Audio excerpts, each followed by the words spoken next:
এজন প্ৰতিষ্ঠাপক ব্যৱসায়ী দীপক গুপ্তা তেখেতক এজন ইছলাম ভূঞা নামৰ এজন মানে অপৰাধীয়ে যিধৰণে তেওঁক ওপৰত আক্ৰমণ চলালে আমি প্ৰথম অৱস্থাত হিন্দু জাগৰণ অসম আৰু সংঘৰ পৰা তীব্ৰ গৰিহণা জ্বলাইছোঁ।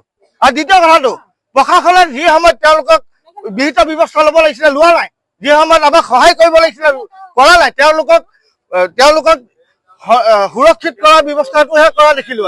আমি অতি শীঘ্ৰে প্ৰশাসনক আহ্বান জনাইছোঁ যে হত্যাকাৰী যিজনে হত্যা কৰাৰ বাবে প্ৰচেষ্টা চলাইছিলে সেই ব্যক্তিজনক অতি শীঘ্ৰে গ্ৰেপ্তাৰ কৰিব লাগে, আইনীভাৱে তেওঁক কঠোৰ শাস্তি প্ৰদান কৰিব লাগে। सब फाल दिया फालने के बाद में बोलता तू क्या डराई करता है बोल के, तो हम तो पहले हम जाओ डराई करता क्या बताए नहीं है बोल के। फिर भी हम आके देखा यहाँ में दीपक के फोन मारा आओ बोल के, दीपक देखो हमको ऐसे मार रहा है बोल के। फिर भी हमको यहाँ दीपक के भी मारता है, हमको ही मारता है। क्या देखे मारा दीपक को? यार ये लात सीधा होने से डी खत्म हो जाता है, डी खत्म हो जाता है।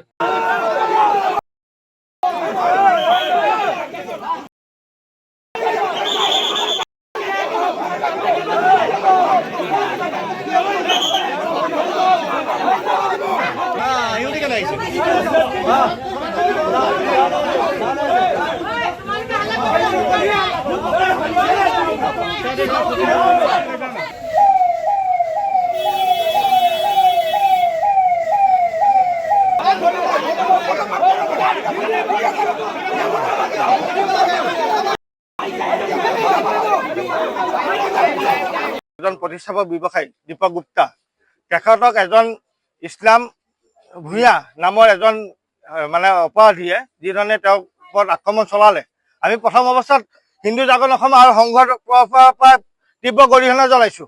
আৰু দ্বিতীয় কথাটো প্ৰশাসনে যি সময়ত তেওঁলোকক বিহিত ব্যৱস্থা ল'ব লাগিছিলে লোৱা নাই, যি সময়ত আমাক সহায় কৰিব লাগিছিলে কৰা নাই, তেওঁলোকক সুৰক্ষিত কৰাৰ ব্যৱস্থাটোহে কৰা দেখিলোঁ। আমি অতি শীঘ্ৰে প্ৰশাসনক আহ্বান জনাইছোঁ যে হত্যাকাৰী যিজনে হত্যা কৰাৰ বাবে প্ৰচেষ্টা চলাইছিলে সেই ব্যক্তিজনক অতি শীঘ্ৰে গ্ৰেপ্তাৰ কৰিব লাগে, আইনীভাৱে তেওঁক কঠোৰ শাস্তি প্ৰদান কৰিব লাগে। सब फाल दिया फालने के बाद में बोलता तू क्या डराई करता है बोल के, तो हम तो पहले हम जाओ डराई करता क्या बताए नहीं है बोल के। फिर भी हम आके देखा यहाँ में दीपक के फोन मारा आओ बोल के, दीपक देखो हमको ऐसे मार रहा है बोल के। फिर भी हमको यहाँ दीपक के भी मारता है, हमको ही मारता है। क्या देखे मारा दीपक को? यार ये लात सीधा होने से डी खत्म हो जाता है, डी खत्म हो जाता है। আপুনি বিচৰা বাতৰি পাব কেৱল নিউজ 18 এপত। নিউজ 18 এপ ডাউনলোড কৰিবলৈ স্ক্যান কৰক এই QR কোড। গুগল প্লে ষ্টৰতো পাব এই নিউজ 18 এপ।